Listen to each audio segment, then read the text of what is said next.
Cluster university में दाखिला न मिलने पर छठे दिन भी जम्मू में बवाल। प्रदर्शन कर रहे छात्रों को पुलिस ने किया गिरफ्तार।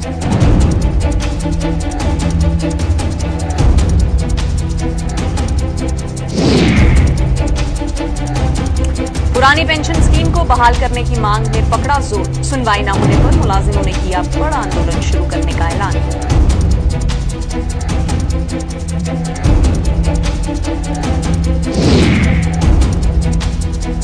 ऑप्ट्राय पोस्ट पर रिट्रीट सेरेमनी की शुरुआत का काउंटडाउन शुरू। सुचेतगढ़ में 2 अक्टूबर से बीएसएफ जवान करेंगे कदम ताल।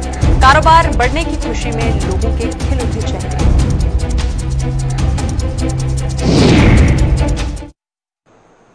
नमस्कार, बुलेटिन में आप सभी का स्वागत है। मैं हूं आपके साथ प्रियंका चौधरी। पेश हैं अब तक के समाचार।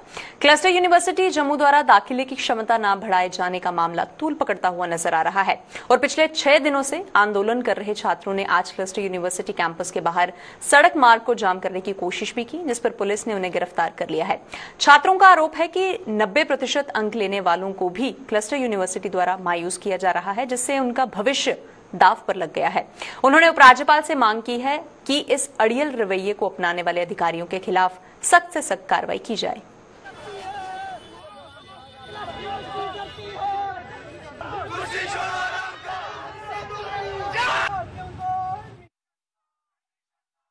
और ये प्रदर्शन विद्यार्थियों द्वारा 6 दिन से रखा जा रहा है, जिसमें हायर एजुकेशन अथॉरिटी को चिंतन करना पड़ेगा, क्लस्टर यूनिवर्सिटी को चिंतन करना पड़ेगा कि विद्यार्थी जो 18,000 फॉर्म अप्लाई कर चुके हैं उनको अभी तक एडमिशंस क्यों नहीं दी जा रही। क्या नाकामी है हायर एजुकेशन अथॉरिटी के, सेक्रेटरी एजुकेशन अथॉरिटी की क्या नाकामी है? क्यों अभी तक इन बच्चों को दर-बदर की ठोकरें खानी पड़ रही हैं? क्यों अपनी कभी ये मार्कशीट जला रहे हैं? क्यों हायर एजुकेशन का पुतला फूका जा रहा है? ज्ञापन सौंपे जा रहे हैं डिविजनल कमिश्नर को, ज्ञापन सौंपा जा रहा है माननीय वाइस चांसलर को, और जब माननीय वाइस चांसलर से विद्यार्थियों की बात होती है इनके कैपेसिटी ऑफ सीट्स को बढ़ाया जाए, तो वहाँ क्या बोला जाता है? क्लस्टर यूनिवर्सिटी द्वारा, क्लस्टर यूनिवर्सिटी वाइस चांसलर द्वारा वहाँ ये शब्द ये कहते हैं कि आप जितने मर्जी प्रदर्शन करो, मैं आपके दबाव में नहीं आने वाला। यही की डिमांड करते हैं माननीय एलजी साहब से आपकी मीडिया के माध्यम से कि इनटेक कैपेसिटी ऑफ सीट्स को बढ़ाया जाए और इन एडमिनिस्ट्रेशन के ऊपर नकेल कसी जाए। जो एडमिनिस्ट्रेशन बोलता है कि आप विद्यार्थी यहाँ पब्लिसिटी करने आते हो, पब्लिसिटी स्टंट करने आते हो, यहाँ पे विद्यार्थियों के एडमिशन नहीं दिलाने आते।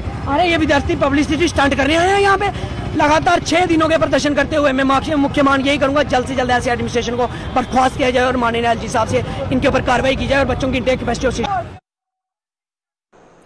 पुरानी पेंशन स्कीम को लागू करने की मांग जोर पकड़ती हुई नजर आ रही है और national old pension retraction front ने जम्मू में आज एक प्रेस कॉन्फ्रेंस के दौरान आरोप लगाया है कि नई पेंशन स्कीम के तहत रिटायर मुलाजिमों को नाम मात्र पेंशन दी जा रही है, जिसका उनसे गुजारा बेहद मुश्किल हो रहा है और बच्चों की शादी ब्याह करना भी उनके लिए मुहाल हो गया है। फ्रंट के प्रधान गुलजबेर ने पुरानी पेंशन स्कीम को जल्द बहाल करने की भी मांग के साथ साथ ये चेतावनी भी दी है कि यदि ऐसा ना हुआ तो एक बड़ा आंदोलन शुरू कर दिया जाएगा। आप देखते हैं कि हमारे जो बुढ़ापे में जो लोग रिटायर होते हैं उनके फैमिली के साथ कितना, उनकी जिंदगी के साथ कितना धोखा होता है। लेकिन जिस आदमी को नौकरी ही नहीं मिली, जिसको पेंशन ही नहीं मिली, वो क्या कर जिंदगी गुजारेगा। इसलिए हम कहते हैं कि जब दवाइयों की जरूरत होती है, कई हमारे कर्मी आज देखे जो रिटायर हुए उनकी बच्चों की शादियां नहीं हो पाई है, उनकी लड़कियां शादियों के बिना रह गई है। हम ये कहना चाहते हैं कि हमारे ऑनरेबल जो prime minister of India Narendra Modi ji, उन्होंने बहुत सारे ऐसे प्रयास किए हैं जिससे यहाँ हिंदुस्तान में बहुत ही अच्छी अचीवमेंट हुई है। हम चाहते हैं कि हमारे एलजी जो जम्मू कश्मीर एलजी महोदय हैं और हमारे ऑनरेबल प्रधानमंत्री हैं, वो जल्द से जल्द जो सरकारी निवेश, जो हमारा पैसा है जो प्राइवेट कंपनियों में जाता है, वो अपने तौर पर सरकार के बीच में पैसा रहे। हम उसको हम महफूज मानते हैं। अगर प्राइवेट कंपनी में, जो निजी कंपनियों में ये पैसा जा रहा है, ये हम डूब रहे हैं टाइम टू टाइम। इसलिए मैं आपके माध्यम से आज यहाँ जितने भी ये हमारे कर्मी जो लोग आए हैं, इनका मैं वेलकम करता हूँ। आने वाले दिनों में अगर पेंशन को बहाल करने का प्रयास नहीं किया गया तो जम्मू कश्मीर में हम इस वक्त कोविड के माहौल को देखते हुए जितना भी हो सकेगा। भारत पाक सीमा की जीरो लाइन पर स्थित सुचेतगढ़ में अमृतसर के बाघा बॉर्डर की तर्ज पर रिट्रीट सेरेमनी की 2 अक्टूबर गांधी जयंती को होने जाने की शुरुआत से स्थानीय लोगों के चेहरे खुशी से खिल उठे हैं। स्थानीय प्रशासन ने भी बीएसएफ के साथ मिलकर इसके लिए सभी तैयारियां पूरी कर ली हैं। खास बात तो यह है कि रिट्रीट सेरेमनी के शुरू होने से पर्यटन को बढ़ावा मिलेगा और स्थानीय अर्थव्यवस्था में भी बेहद सुधार होगा। अभी तक तय कार्यक्रम के अनुसार जम्मू कश्मीर के उपराज्यपाल मनोज सिन्हा 2 अक्टूबर की शाम को इस सेरेमनी का उद्घाटन करेंगे और इसके बाद रोजाना यहाँ पर ये सेरेमनी आयोजित की जाएगी। शेरगढ़ में जहाँ BSF 2 अक्टूबर गांधी जयंती के दिन यहाँ रिट्रीट सेरेमनी शुरू करेगी इस बार। तो ये किस्म का समझो बाघा बॉर्डर की तरह ही परेड होगी यहाँ। तो उस परेड को देखने के लिए शुरुआत हो रही है। हमारे माननीय LG साहब आ रहे हैं, उसके साथ बाकी ऑफिसर्स आ रहे हैं। तो ये अपनी किस्म की एक नई किस्म की चीज़ होगी जम्मू वालों के लिए।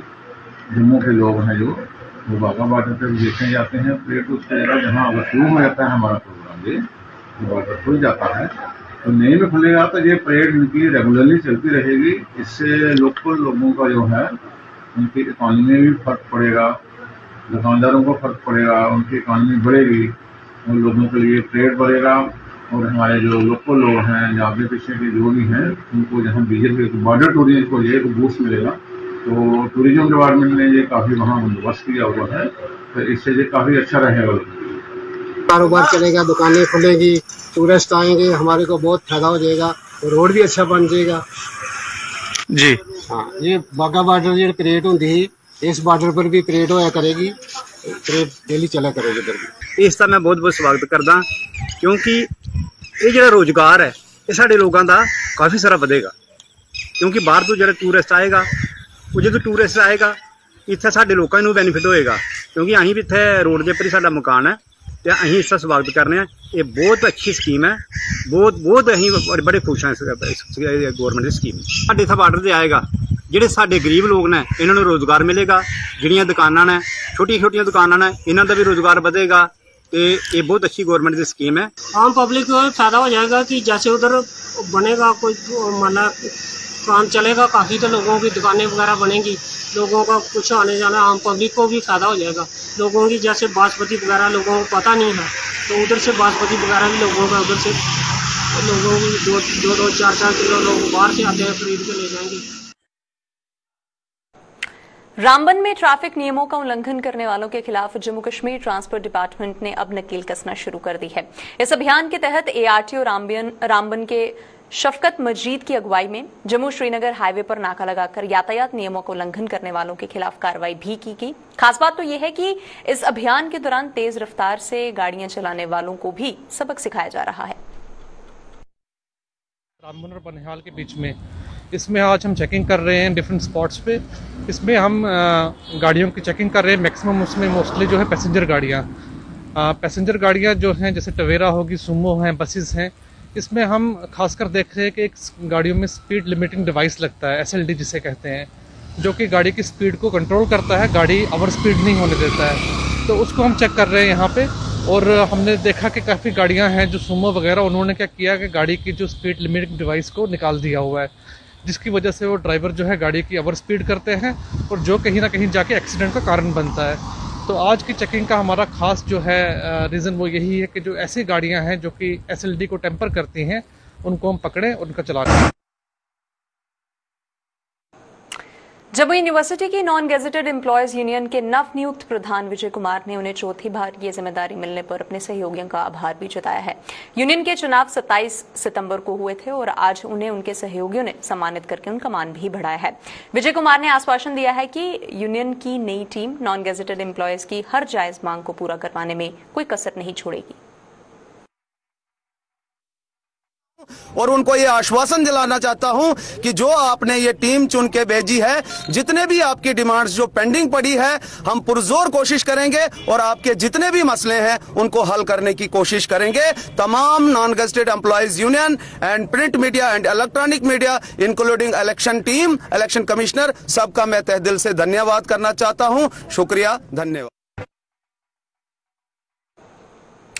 विकलांग छात्र ट्रस्ट द्वारा अखनूर 154वां फ्री कैंप वहां पर लगाया गया और इसमें डॉक्टर सतीश गुप्ता की टीम ने आंखों के रोगों से ग्रस्त लोगों की जांच करके उनमें दवाइयां व चश्मे भी वितरित किए हैं।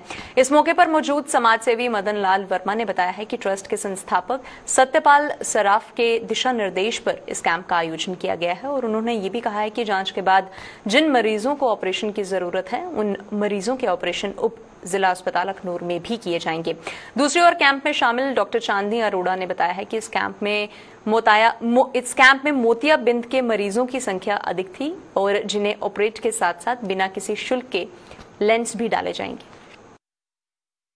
5वां कैंप है अखनूर तो विकलांग साथी ट्रस्ट ने लवाया आकल खराब होने आपे तो आ नहीं सकते आना बेचारे उनकी सरगर्दी मियाँ है देखभाल करना ये कोई अज तक 50 बंदे ने सिलेक्ट कर लिए जिन्हें ऑपरेशन होने तो आया कुछ करा दें लोग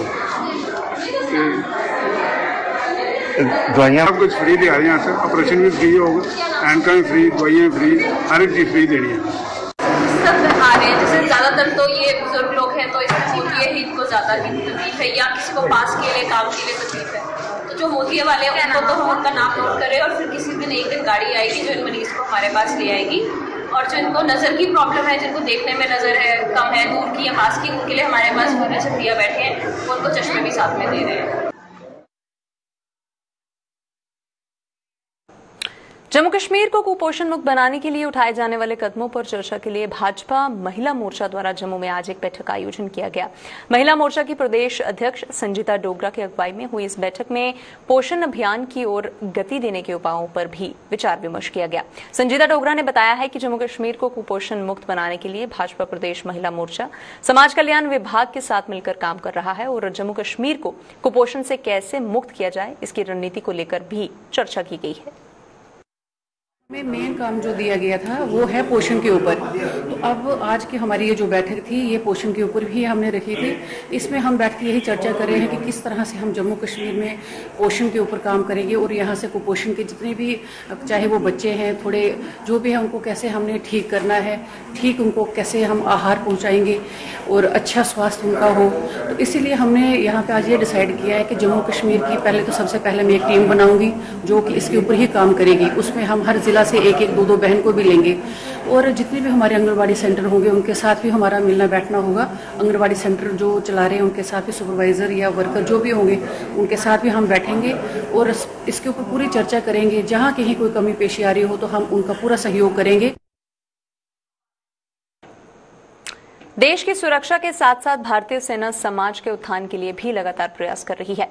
भारतीय सेना कई सद्भावना परियोजनाओं के माध्यम से समाज के उत्थान की दिशा में भी प्रयास कर रही है और इसी कड़ी में सेना द्वारा सूरनकोट के कुलाली में सिलाई सेंटर खोला गया है जिसका उद्देश्य बेरोजगार महिलाओं को सिलाई कढ़ाई के हुनर सिखाकर उन्हें उनके पांव पर खड़ा करना है।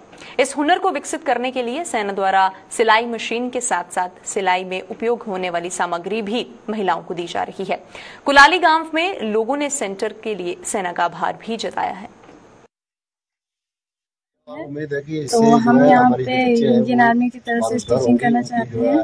तो इन्होंने जो भी हमारे लिए किया इस चीज़ के लिए हम बहुत खुश हैं। हमारे यहाँ के लोग बहुत खुश हैं। तो जो भी हो रहा है अच्छा हो रहा है। तो आज के बाद हम यहाँ पे स्टिचिंग करेंगे। Thanks for Indian army. अच्छा हो रहा है जो भी हो। यहाँ आज इंडियन आर्मी ने 3 महीने से एक कोर्स टीचिंग या सिलाई मशीन एक स्कीम रखी थी।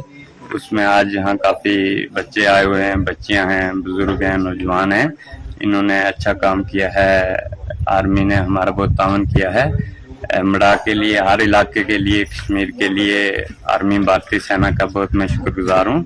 इन्होंने हर जगह अच्छे काम किए हैं और मैं चाहता हूँ कि आगे भी इंशाल्लाह हम भी इनके साथ मिलकर अच्छे काम। उद्घाटन के लिए मैं रोमियो फोर्स का बहुत शुक्रगुजार हूँ कि जिन्होंने बच्चियों के लिए यहाँ मशीनें दी हैं, कपड़े सिलाई के लिए, उनको ट्रेनिंग देने के लिए और उसके लिए उन्होंने जो तावन किया उसका बहुत मैं शुक्रगुजार हूँ। और ये भी मैं चाहता हूँ कि आगे भी इनका ये गुजारिश है, इनके ऐसा ये काम चलना चाहिए। ट्रेनिंग की है कि जब बच्ची सीख जाएंगी कपड़ा सिलने के लिए वो दूसरी बच्चियों को भी सिखाएंगे, उनके एक रोजगार बढ़ जाएगा, अपना तजारत अपना कारोबार जो है बच्चियों को भी ताकि इसमें हक मिलना चाहिए। इस इलाका जो है ना मड़ा का बहुत पसमानदा इलाका है। यहाँ तो पहले कोई भी कुछ भी नहीं था, रोड नहीं थी, कुछ नहीं था, बहुत पसमानदा इलाका था। अब रोड भी आ गया लेकिन अभी तो कच्ची रोड है। उसके बाद में फौज ने बहुत बड़ा तावन किया क्योंकि ये जो रोड आई है ये फौज के जरिए है, डिफेंस रोड आई है। जम्मू के जिला सांबा के रामगढ़ सेक्टर में भारत पाक सीमा पर स्थित बाबा चमलियाल का देवस्थान चरम रोगों से मुक्ति दिलाने के लिए प्रसिद्ध है। इस देवस्थान की यात्रा करने और यहां पर शक्कर व शरबत लगाने से चरम रोग खत्म हो जाते हैं। कोरोना महामारी के दौरान भी चरम रोगों से ग्रस्त लोगों का यहां पर आने का सिलसिला जारी ही था और पेश है इसी पर एक रिपोर्ट।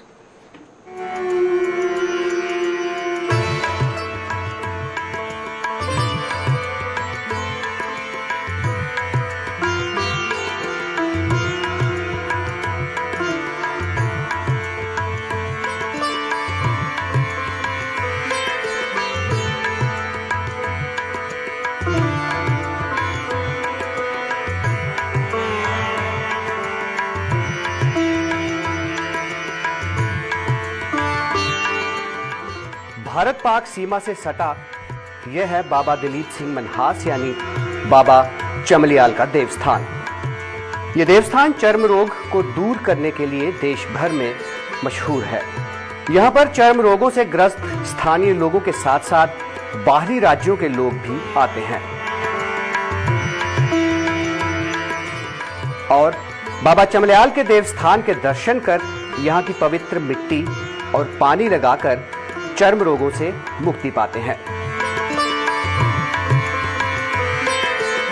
यहाँ की पवित्र मिट्टी को शक्कर और पानी को शरबत कहा जाता है।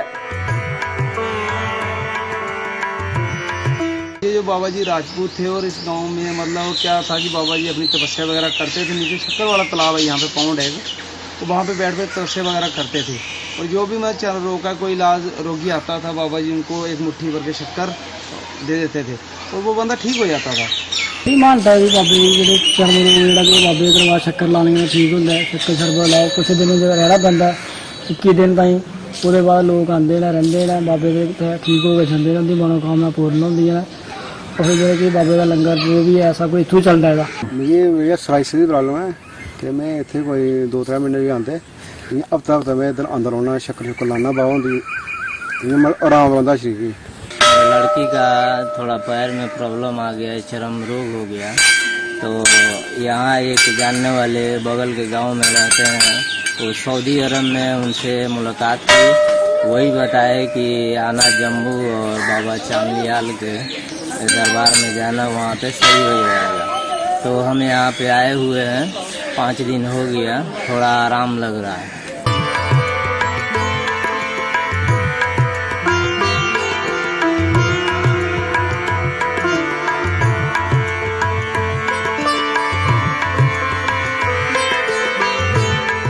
कहते हैं कि एक बार एक ऊंट को चर्म रोग होने के बाद उसके मालिक ने उसे घर से निकाल दिया था।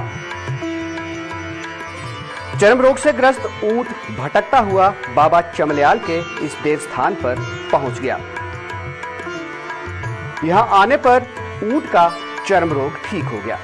कहते हैं कि उसके बाद उसके मालिक को भी चर्म रोग हो गया और वो भी यहां आकर पूरी तरह से स्वस्थ हो गया।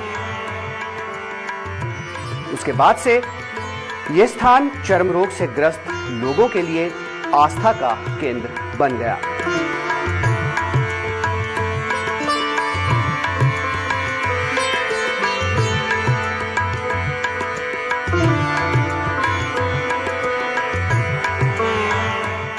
एक ऊँट मालिक ने बाहर कढ़ो रहा करो, वो कुछ दिन तलाई कर रहा, मिट्टी शक्कर छबिलता रहा, तो कुछ दिन बाद ठीक हो गया। फिर वो उस मालिक भी होगी, तो मैं देखा है कि मेरा ऊँट ठीक होया, फिर उसी प्रॉब्लम हुई है, फिर वो ठीक हो गया, फिर वो मालिक भी हुई, तो फिर वो मालिक भी दिखावा है, फिर उन्हें शक्कर लाई, कोई बाबे का दिखावा है, फिर उसी फिर उतू ये जगह भी स्टार्ट है।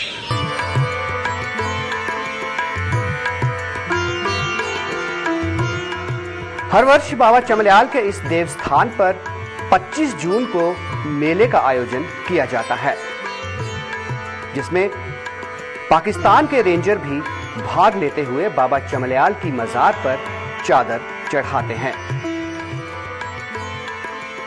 हालांकि कोरोना महामारी के कारण पिछले 2 वर्षों से यहां पर मेले का आयोजन तो नहीं हुआ, लेकिन वीरवार और रविवार के दिन बाबा के भक्तों और चर्म रोग से ग्रस्त लोगों का यहां आने का सिलसिला जारी रहता है। कितनी देर हुई है? 2 साल 2 साल हो गए कोरोना की वजह नहीं लगे। कितनी दुनिया आती? दुनिया तो 2-2.5 लाख ला लो तुम। हूं भी लोग आते हैं? हाँ, वीरवार आते लोग बड़े आते मत्था टेकन, कोई शक्कर लाते, जिन्हें प्रॉब्लम बेचारे फिर रहन का मौका तो नहीं, चलो बंद प्रबंध पूरा बंद किया, लेकिन ऐत वीरवार लोग आते अपना शक्कर ला कर वापस चल जाते।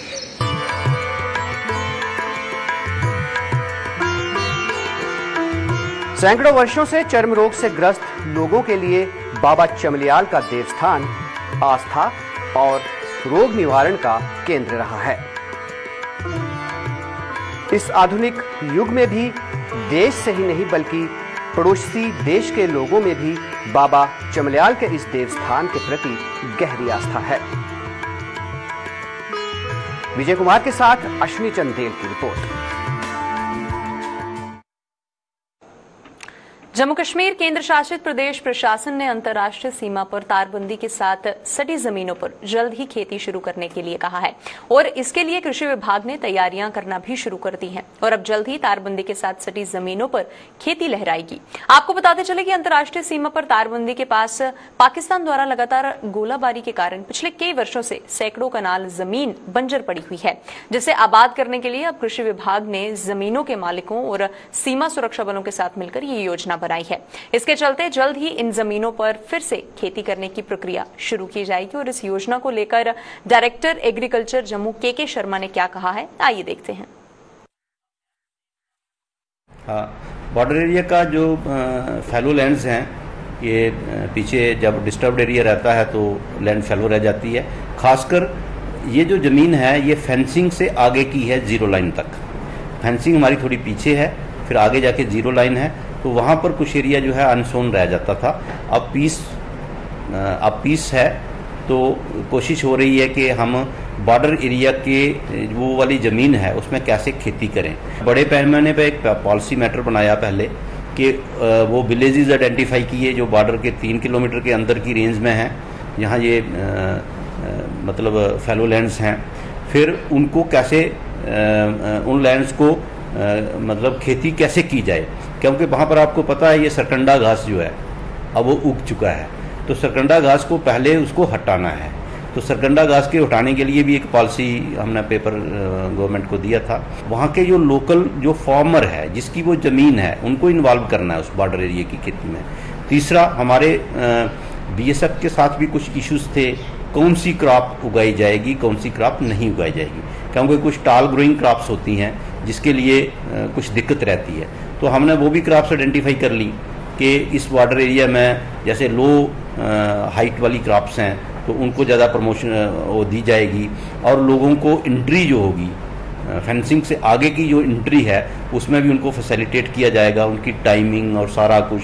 तो ये हमारी मीटिंग्स वगैरह जो बॉर्डर एरिया के किसान हैं उनके साथ भी हो रही हैं, और गवर्नमेंट का बिल्कुल क्लियर पॉलिसी है कि इस सारे एरिया को कल्टीवेशन में लाना है। पिछले साल हम एक ट्रायल कर चुके थे कठुआ में और वो बहुत सक्सेसफुल रहा। हमने एक गांव अडॉप्ट किया था, उस गांव में पब्लिक प्राइवेट पार्टनरशिप मोड पे ये काम किया था और बहुत अच्छा हुआ। इसकी रिजल्ट्स भी बहुत अच्छे आए और बड़ी एप्रिसिएशन भी हुई। उसी को देखते हुए अब ये एक फाइनल पॉलिसी मैटर बन गया कि इस सारे एरिया को जल्दी से जल्दी कल्टीवेशन में। जम्मू के ब्लॉक बलवाल की पंचायत अम्बलोर के गांव धर्मखू के लोगों ने जल शक्ति विभाग के खिलाफ प्रदर्शन किया है। प्रदर्शन कर रहे ग्रामीणों का आरोप था कि विभाग की लापरवाही के कारण उन्हें गंदा पानी पीने को मजबूर होना पड़ रहा है। उन्होंने बताया कि वो अपनी समस्या को लेकर कई बार जल शक्ति विभाग के अधिकारियों से गुहार भी लगा चुके हैं, लेकिन उनकी कहीं पर भी सुनवाई नहीं हो रही है। इन लोगों के मुताबिक गंदा पानी पीने से लोगों को बीमारियों का शिकार भी होना पड़ रहा है। मिला था कि बड़ा गंदा पानी मिला था सानू पीने वास्ते। एह्दे कन्नै साढ़े बच्चे बीमार होए, अस खुद बीमार होए हैं। असें मतलब डॉक्टर कोल जाने बड़ी परेशानी होंदी है। इधर कोई गड्डी गुड्डी साधन नहीं है। अस आखने चाहने हैं कि ना इधर जेह्ड़े ट्यूबवैल बने दे न बड़े गंदे न, इंदे बाल उच्चे कीते जान कि ना एह्दे बिच असें साफ पानी मिले, जोह्दे कन्नै मतलब साढ़े बच्चे भी सुरक्षित रौह्न, अस खुद सुरक्षित रौह्चै। मतलब साढ़ी इ'यै उम्मीद है कि मतलब अस ठीक ठाक रौह्चै। एक कुआं था, इसका पूरी दुनिया पानी इसका पीती थी। अब ये डाकबेल बनाया है और इसकी जो है हालत है ये बहुत खस्ता हालत बनी हुई है। जो पानी जो है ये पानी में डूबे हुए हैं, जो बाल लगाए हैं इन्होंने गंदे पानी में डूबे हुए हैं, और वही पानी इनके पाइप के अंदर जाता है और वही लोग पीते हैं। जैसे हमारे सरपंच साहब ने अभी बताया कि यहाँ कुत्ता मरा हुआ था बीमारी का, और इस कुत्ते को कीड़े भी पड़े थे और इसको इन्होंने निकाला इकट्ठे हो गए सब लोगों ने, और बार यही पानी जो है पैपों में जा रहा है और ये लोग पी रहे हैं और ये बीमारी का शिकार हो रहे हैं। इसमें देखो कि इन्होंने इतना गंदा पानी है जहाँ पर कुत्ते आते हैं। मरा हुआ कल इधर एक कुत्ता पड़ गया था, वो पता नहीं उसको क्या वो दूसरा बीमारी हो गई थी, को इधर उसके बीच में गिर गया था। उसको हमने बुरी तरह से बाहर निकाला, उसका वो बिल्कुल गल गया था, कीड़े पड़े हुए थे उसको। वही पानी है जो इस पानी में जा रहा है और लोगों के घरों में सप्लाई हो रहा है।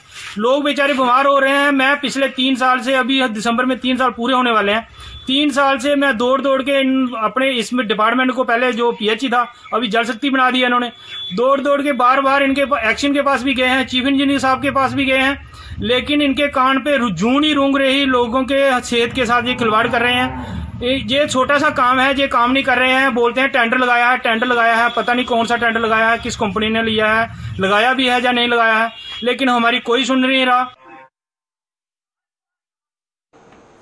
बुलेटिन में फिलहाल इतना ही। अब बने रहिए हमारे साथ। नमस्कार।